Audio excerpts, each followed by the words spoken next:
Good morning everyone! Kain tayo! So it's my breakfast time. So meron ko ditong paratha or roti or flatbread o kahit ano pa tawag nyo dito. So ayan guys, meron akong 5 pieces. So dalawa lang kakainin ko. Kahit isa okay na siya kasi ang lapad niya. Kasing lapad ng mukha ko. Charot. So meron ako dito lentil soup at sauteed cauliflower beans and eggs at black tea. So meron akong kichuri or para siyang arroz caldo. So ito na guys, kain tayo. So ganito lang kami kumakain guys. Kinamay-kamay sa usaw, kain at subo. So talagang ganito ang buhay. Simpleng buhay kaya ganito din kami kumakain talaga. Nagkakamay.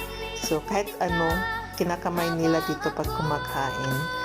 Maliban lang kung yung mga soup or mga sweets. So, pwede mo rin ito kainin ng sweets like Nutella. Lagyan mo ng Nutella or butter.